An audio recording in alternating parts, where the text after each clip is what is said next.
우리나라는 3월이 되면 모든 교회가 종료 주일을 거쳐서 고난 주간에 들어서면서 매일 저녁 기도회를 하죠. 경건하게 지냅니다. 그러다가 예수님께서 십자가에 달려 돌아가신 성금요일에는 예수님의 고난에 동참하는 의미로 금식을 하면서 지내는 분들도 많이 계시지요. 그리고는 부활주일에는 모두가 기쁜 마음으로 예수님의 부활을 기념하며 즐거워합니다. 자, 그럼 성탄절은 어떨까요? 하나님을 모르는 사람들은 성탄절인 25일보다는 24일을 기다립니다. 또 성탄절의 주인공은 예수님이 아니라 산타클로스입니다. 그리고 그들의 모든 관심은 선물입니다. 올해는 어떤 선물을 받을 수 있을까? 누구에게 어떤 선물을 하면 좋을까? 온통 이런 데만 관심이 있습니다. 제가 독일에 있었을 때 아주 인상 깊게 봤던 게 있습니다. 그건 독일을 비롯한 유럽 여러 나라의 사람들이 성탄절 전에 4주간을 예수님을 맞이하는 주간으로 지키는 거였습니다.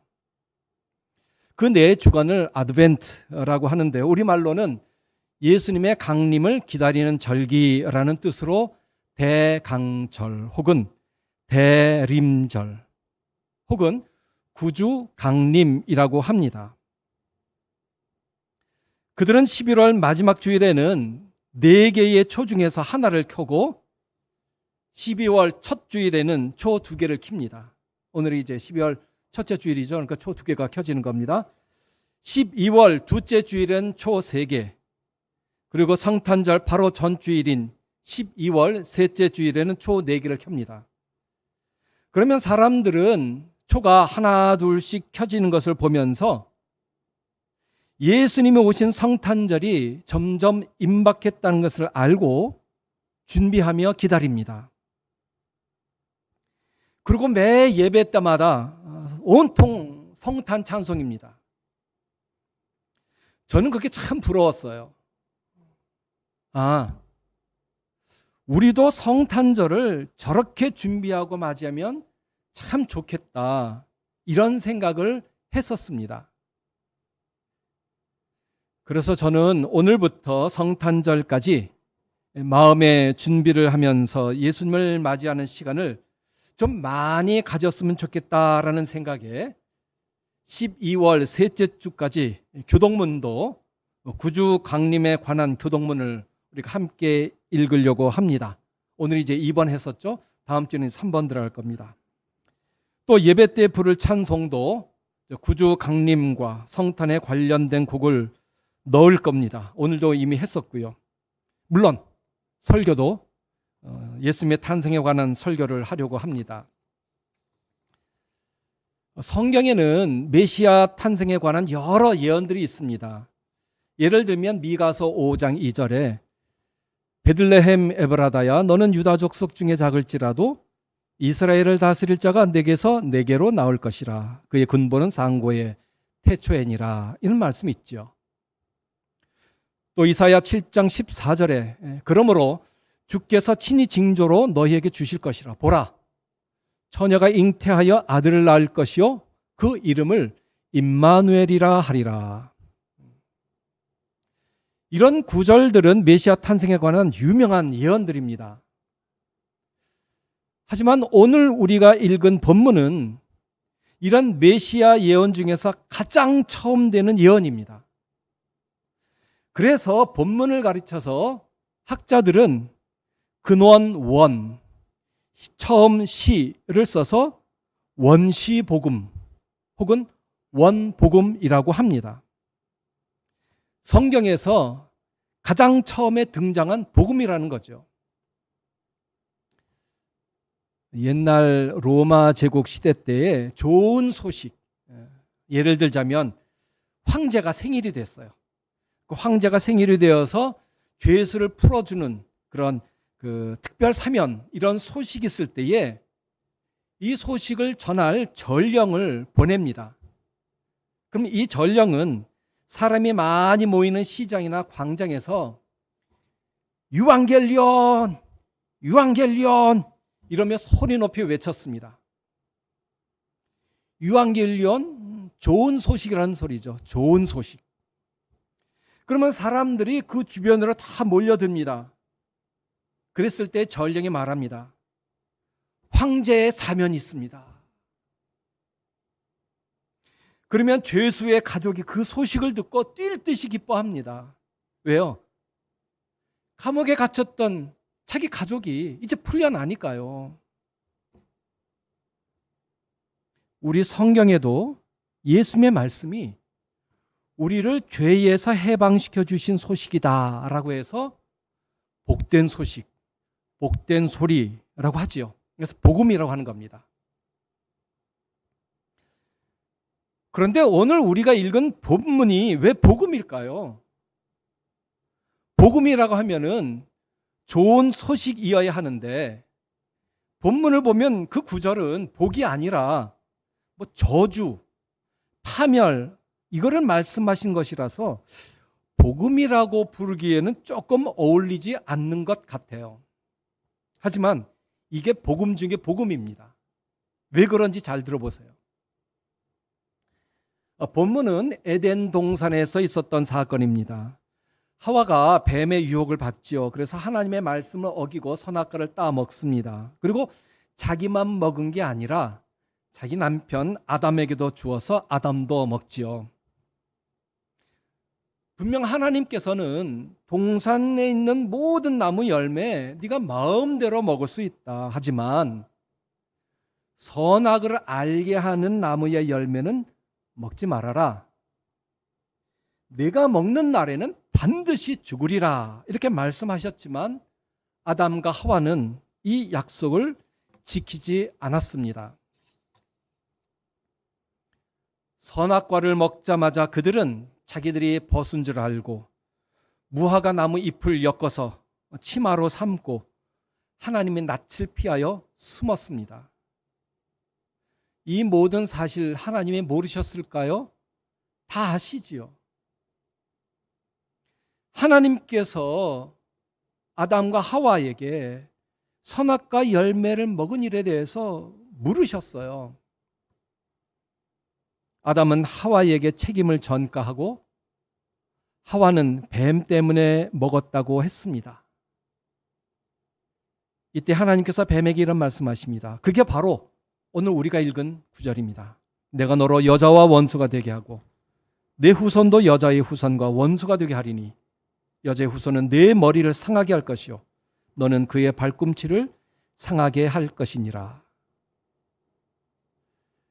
여기 여자의 후손이 뱀의 머리를 상하게 한다라는 말은 여자의 후손이 뱀에게 결정적인 타격을 입힌다 이런 뜻입니다. 또 뱀이 여자의 후손의 발꿈치를 상하게 한다는 말은 뱀이 여자의 후손에게 타격을 주지만 그건 결정적인 타격이 아니라 그저 발꿈치를 무는 정도의 해를 입힌다는 것입니다. 여기서 여자의 후손은 메시아이신 예수님을 가리키고 뱀은 사탄을 가리킵니다. 그래서 사탄은 예수님을 십자가에 달려 돌아가시게 하지만 그것은 발꿈치를 무는 정도에 불과한 일이었습니다. 하지만 예수님은 죽음의 권세를 이기시고 부활하심으로 뱀의 머리를 완전히 짓밟아 사탄에 대해서 승리를 거두셨습니다. 그래서 예수님의 고난과 부활은 모든 인간을 죄의 노예로 만들어버리려는 그 사탄의 세력을 완전히 무너뜨리신 그런 일이지요. 근데 참 이상한 일이 있어요. 그 사탄은 영물이에요. 영물. 그래서 처음부터 자기가 실패할 것을 누구보다도 잘 알아요. 그럼에도 불구하고 예수님의 구원 사역을 끝까지 방해를 해요. 결과를 뻔히 알면서도 나쁜 짓을 하는 거예요. 여러분 이게 이해가 되나요? 이해가 안 되나요? 이해가 충분히 될 겁니다. 제가 예를 들어 볼게요. 지금도 우리 주위에 보면 그런 사람이 있어요. 술 먹고 운전하면 경찰에 걸려서 면허가 취소되는 걸 뻔히 알면서도 여전히 음주운전하는 사람 있어요, 없어요? 있지요. 알아요. 아는데도 해요. 사탄이 그래요. 사탄은 처음부터 끝까지 예수님의 구원 사역을 방해하기 위해서 혈안이 되어 있습니다. 목숨을 걸었어요. 그래서 성경에 보면 사탄이 예수님의 구원 사역을 방해하기 위해서 예수님의 수제자인 베드로를 이용을 했어요. 그게 마태복음 16장에 나오죠. 한 번은 예수님께서 빌립보 가이사랴 지방에서 제자들에게 이런 질문을 하십니다. 얘들아, 사람들이 나를 누구라고 하더냐? 그자 제자들의 대답이 나옵니다. 세례 요한이라고 하던데요. 엘리야라고 하는 사람도 있습니다. 선지자 중에 한 사람이라고 하던데요. 이런 여러 대답이 나왔습니다. 그때 예수님께서 물으십니다. 그래, 그건 그 사람들의 생각이고 너희는 나를 누구라고 생각하느냐? 그때 베드로의 유명한 신앙 고백이 나옵니다. 주는 그리스도시요 살아계신 하나님의 아들이십니다. 예수님께서 이 대답을 들으시고는 베드로를 크게 칭찬하셨어요. 바요나 시몬아, 내가 복이 있도다. 이것을 내게 알게 하니는 혈육이 아니다. 사람이 아니다 그 말이에요. 하늘에 계신 내 아버지께서 너에게 알려주셨다. 이러고서는 칭찬하셨습니다. 베드로가 얼마나 우쭐했겠어요. 그죠? 그리시고는 이어서 예수님께서 이런 말씀하십니다. 내가 조만간 예루살렘에 올라갈 텐데 거기서 대제사장들과 서기관들에게 고난을 받고 죽임을 당한 후에 사흘 만에 살아날 것이다. 이 말씀을 하시자 베드로가 펄쩍 뛰었습니다. 마태복음 16장 22절입니다. 제가 읽겠습니다. 잘 들어보세요. 베드로가 예수를 붙들고 항변하여 이르되 주여 그리 마옵소서. 이 일이 결코 주께 미치지 아니하리이다. 여러분, 여기 항변했다라는 말을 우리말로 된 다른 번역 성경에는 뭐라고 번역을 했는 거 아니? 이렇게 번역을 했어요. 예수님을 말렸다. 또 다른 성경에는 예수님께 대들었다. 예수님께 대들었대요. 영어 성경에는 리뷰크라는 말을 썼어요. 이 말은 뭐냐면 꾸짖다, 심하게 비난하다 이런 뜻입니다. 베드로가 예수님을 꾸짖었대요. 아마 베드로가 이렇게 했을 것 같아요. 제 짐작이에요. 예수님, 이러실 수가 있습니까? 저희가 3년 동안 오직 주님만 따라다녔는데 이제 와서 죽으시다니요. 절대 안 됩니다. 그러실 수 없습니다. 도저히 있을 수 없는 일입니다. 그러자 예수님께서 뭐라고 하셨어요? 사탄아, 내 뒤로 물러가라. 너는 나를 넘어지게 하는 자로다. 네가 하나님의 일을 생각하지 아니하고 도리어 사람의 일을 생각하는도다. 예수님은 하나님의 일을 하시기 위해서 이 땅에 오셨어요. 하나님의 일이 뭐예요? 구원의 일이에요. 모든 사람을 죄에서 구원하시는 일이에요. 그런데 베드로가 그 일을 몰랐어요. 그래서 예수님 죽으시면 안 된다고 제발 그렇게 하지 마시라고 했던 겁니다. 사탄은 예수님이 우리를 위해 죽으시고 부활하시는 일이 일어나지 못하도록 결사적으로 막고 있는데 베드로가 사탄과 똑같은 생각을 했었어요. 그래서 예수님께서 조금 전에 베드로를 그렇게 칭찬하시면서 복이 있다고 하셨다가 갑자기 정색을 하시고는 사탄아, 물러가라. 이렇게 무서운 말씀하셨던 겁니다. 그뿐입니까? 사탄은 돈을 좋아하는 가룟 유다를 통해서 예수님을 십자가에 죽게 하여 모든 게 다 끝나게 했습니다. 하지만 사탄의 이런 계획도 실패했습니다. 예수님께서 십자가에서 죽으셨지만 죽음의 권세를 이기시고 사흘 만에 부활하심으로 온 인류의 구원을 가로막는 사탄의 계획을 완전히 무너뜨리셨습니다. 그러므로 예수님께서 이 땅에 오신 이유는 분명합니다.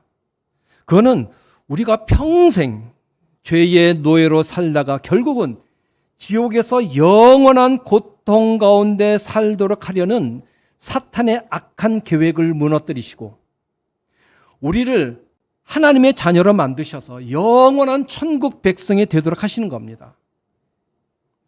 만일 예수님이 오시지 않았더라면 우리는 이 땅에서 죄의 노예로 살다가 영원한 지옥 백성이 될 뻔했습니다. 여러분,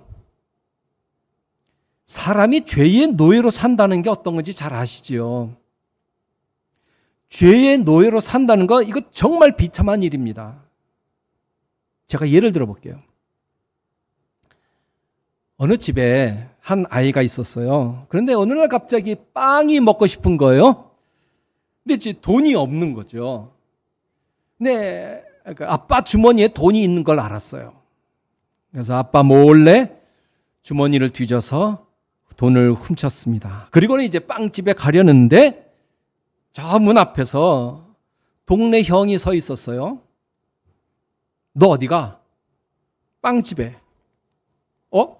너 돈 있네? 그 돈 어디서 난 거야? 그 돈 네 거 아니지? 아니야. 이 돈 내 돈이야. 거짓말 마라. 그 돈 다 내놔. 싫어. 싫어? 내가 아까 창문으로 보니까 너네 아버지 주머니 네가 뒤지던데? 나한테 지금 돈 안 내놓으면 네 아버지에게 다 이른다? 야단났습니다. 동네 형이 창문으로 다 보고 있었던 거예요. 어떻게 해요? 아버지에게 이르면 큰일 날 텐데요. 그래 하는 수 없이 동네 형에게 돈을 다 뺏겼습니다. 그 다음 날 학교에 가는데 날 기다리고 있어요. 누가요? 누가 기다려요? 동네 형이 기다려요. 너 갖고 있는 돈 다 내놔. 싫어. 안 내놔? 네 아버지에게 다 잃을 거야? 이래서 이 아이는 매일매일 지옥과 같은 삶을 살았습니다. 숨조차 쉴 수가 없었어요. 매일 아침 동네 형 만날까 봐 가슴 졸이고 돈 뺏길까 봐 도망 다니고 어쩌다 동네 형에게 걸리면 가슴이 철렁하고 그래서 돈 다 뺏기고 이게 도저히 사람이 사는 게 아니었습니다. 하는 수 없이 이 아이는 아버지에게 모든 걸 다 고백하기로 했습니다. 아빠, 왜? 사실은 제가 아빠 돈 훔친 적 있어요. 그래. 내가 다 알고 있었지. 그러지 않아도 네가 언제 나에게 와서 용서를 빌까 기다리던 중이었어. 아빠, 용서해 주세요. 그래. 알았다. 용서하마. 다시는 그런 짓 하지 말아라. 네가 잘못을 비니까 나도 기분이 참 좋다. 자, 빵 사 먹어라. 이러면서 아버지가 돈을 주셨어요. 이 아이가 얼마나 기분 좋았을까요? 마마 날아갈 듯 했을 겁니다. 아이는 돈을 들고 빵집을 가는데 누가 기다리고 있어요? 동네 형이 또 기다리고 있어요. 너 어디가? 빵집에. 그래? 돈 내놔. 싫어. 싫어? 그럼 네 아버지한테 다 이른다. 김윤석 권사님, 이럴 때 아이가 뭐라고 그래요? 일러라. 다 일러라. 왜요? 아버지한테서 용서받았잖아요. 그러니 두려울 게 이제 하나도 없습니다. 죄의 노예에서 풀려난 거예요. 우리는 죄의 노예로 비참하게 살다가 이제는 용서받은 자유의 몸으로 살아가고 있습니다. 누구 때문에 이렇게 됐어요? 예수님 때문에 이렇게 된 겁니다. 예수님이 아니고서는 죄로부터 해방이 가능하지가 않았어요. 불가능했습니다. 우리와 하나님 사이에 담이 가로막혀 있는데 우리는 절대로 하나님께 나아갈 수 없었고 하나님의 자녀가 될 수도 없어요. 근데 예수님은 오셨어요. 이 문제를 완전히 해결해 주셨습니다. 그래서 우리가 이렇게 하나님 앞에 담대히 나아갈 수 있었던 겁니다. 사랑하는 여러분, 인간의 최대의 문제는 죄의 문제입니다. 이 문제가 해결되어야 하나님의 자녀가 될 수 있습니다. 죄의 문제 해결, 이것이 구원의 첫 관문입니다. 이 세상에 어느 누구도 이 죄의 문제를 해결할 수가 없어요. 갑이라고 하는 도둑이 어느 부잣집에 몰래 들어가서 비싼 폐물을 훔쳐서 자기 집에 숨겼어요. 근데 을이라고 하는 도둑이 이걸 보고 갑이 훔친 그 폐물을 또 훔쳤어요. 이걸 알게 된 갑이 을을 만나서 얘기합니다. 네가 도둑질한 일에 대해서 내가 용서하마. 갑이 이렇게 말할 수 있을까요? 자기가 이미 도둑인데 누구를 용서하겠어요? 모든 사람은 태어날 때부터 죄인입니다. 그러니 누가 누구를 용서해 주거나 구원시킬 수가 없어요.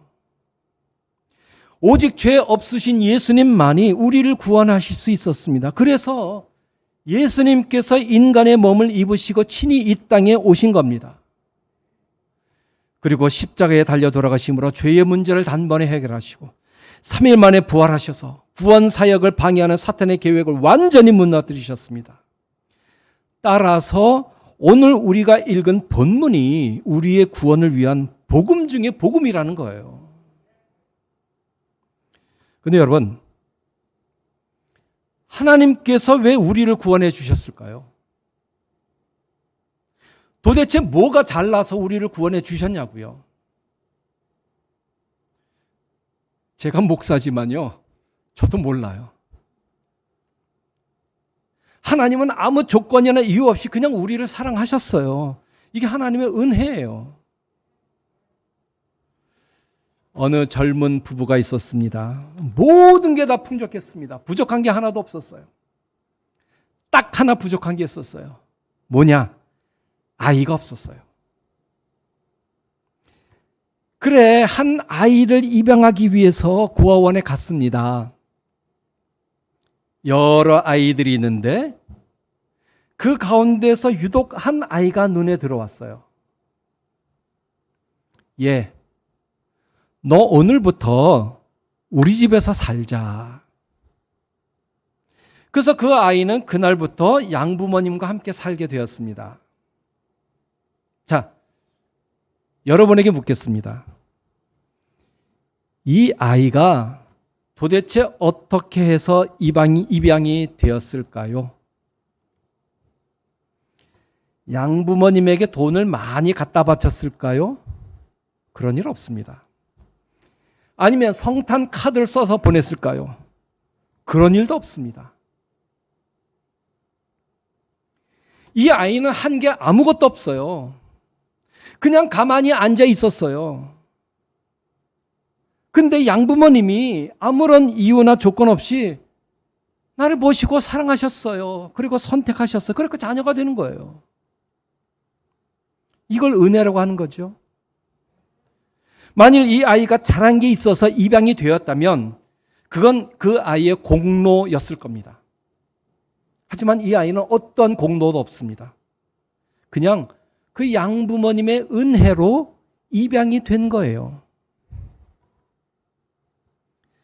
마찬가지로 우리가 하나님의 자녀가 되었습니다. 어떻게 해서 그렇게 되었을까요?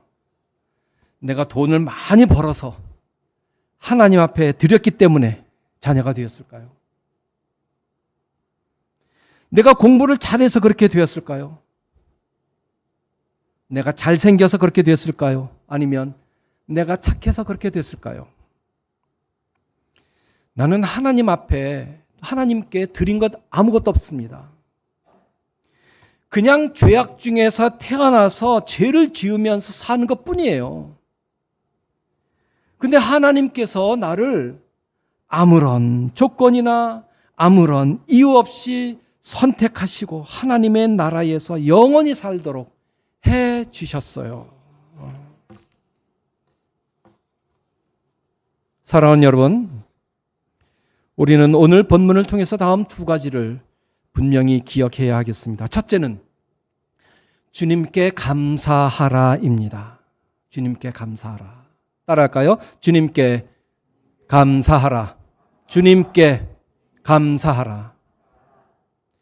제가 방금 말씀드린 것처럼 이 세상에서 죄로부터의 해방되어 하나님의 자녀가 된 구원의 은혜보다 더 큰 은혜는 없습니다. 예수님은 나 같은 사람을 아무런 조건 없이 하나님의 자녀로 만들어 주시기 위해서 하늘 영광 버리시고 이 땅에 오셨습니다. 그리고 친히 십자가를 지시고 내 대신 돌아가셨어요. 그러니 이 은혜보다 더 큰 은혜가 어디 있겠어요? 이거 생각하면 생각할수록 감사한 일입니다. 도대체 하나님께서 왜 나를 자녀 삼아 주셨는지 도저히 이해할 수 없지만 무조건적인 사랑으로 자녀 삼아 주셨으니 우리는 그저 감사할 뿐입니다. 그래서 길을 가다가도 하나님 감사합니다. 감사합니다. 어려운 일을 당했을 때도 하나님 감사합니다. 감사합니다. 이렇게 고백할 수 있는 거예요. 우리는 이 구원의 은혜만 생각하면 다른 어떤 어려움도 얼마든지 이겨낼 수 있습니다. 그건 아무것도 아닙니다. 어린아이를 보세요. 어린아이에게 뭐가 필요하겠어요? 엄마만 있으면 모든 게 다 해결돼요. 엄마 외에 뭐가 더 필요하겠어요? 과자가 필요하겠어요? 초콜릿이 필요하겠어요? 엄마면 충분하죠. 마찬가지로 우리에게는 구원의 은혜라는 선물이 있어요. 구원의 은혜. 이거면 충분합니다. 이것만 있으면 다른 어떤 어려움이나 고통은 아무것도 아닙니다. 다 견딜 수 있어요. 까짓것 돈이 좀 없어도 괜찮아요. 남들이 다 나를 인정해 주지 않아도 괜찮아요. 세상에서 제일 값진 선물을 받았는데 뭐가 더 필요하겠어요? 이번 성탄절은 돈 몇 푼 안 되는 선물 때문에 감사한 날이 아니라 영원한 생명을 약속하신 구원의 선물 때문에 감사한 날이 되기를 바랍니다. 둘째는 사탄의 공격을 두려워 말라입니다. 따라합시다. 사탄의 공격을 두려워 말라. 사탄의 공격을 두려워 말라. 예수님께서 나를 위해 이 땅에 오시고 내 대신 죽으심으로 내 죄를 완전히 해결해 주셨습니다. 그러므로 사탄은 더 이상 나를 걸고 넘어질 수가 없어요. 예수님을 믿는 우리는 예수님께서 사탄의 머리를 완전히 짓밟아 버리심으로 우리의 영적인 승리가 이미 확정이 됐습니다. 하지만 우리의 삶은 아직 끝나지 않았어요. 축구를 예로 들어 볼게요. 후반전 종료를 얼마 남겨놓지 않은 상태에서 우리나라가 이미 10대 0으로 10대 0 그러면 좀 감이 안 오죠. 10대 빵으로 어느 나라를 이기고 있었어요. 어느 나라는 여러분들이 상상하시기 바랍니다. 저는 맨 처음에 일본이라고 했다가 지웠어요. 예. 너무 일본을 미워하는 것 같아갖고. 예. 어느 나라를 이기고 있는 중입니다. 상대는 어떻게 해서든지 한 골이라도 넣으려고 죽자사자 달려듭니다. 자, 그러면 어떻게 해야 될까요? 우리가 이미 이긴 거나 마찬가지니까 까짓건 상대팀이 골 몇 개 넣으라고 가만히 있으면 될까요? 아닙니다. 우리는 상대가 우리에게 골을 넣지 못하도록 계속해서 수비도 하고 공격도 하면서 끝까지 승리를 지켜야 합니다. 아직 경기가 끝나지 않았지만 승리가 이미 확정된 거나 마찬가지지요. 이것처럼 우리가 이 땅에서 사는 것도 마찬가지입니다. 예수님께서 우리의 죄의 문제를 완전히 해결해 주셔서 우리는 구원을 받았어요. 그래서 하나님의 자녀로 살아가고 있습니다. 하지만 사탄은 이런 우리를 가만히 놔두지를 않아요. 조금만 힘들고 어려운 일이 있으면 수시로 나를 공격하고 내 마음을 헤집어 놓습니다. 특히 내가 죄를 지을 때 네가 하나님을 믿는다고? 너 같은 것도 천국에 갈 수 있다고? 이러며 끊임없이 공격을 해요. 이처럼 사탄은 자기들이 이미 진 경기임에도 불구하고 포기하지 않고 끝까지 우리를 공격할 때에 우리는 사탄의 공격을 두려워할 필요가 없습니다. 왜요? 예수님께서 사탄의 세력을 완전히 무너뜨리셨잖아요.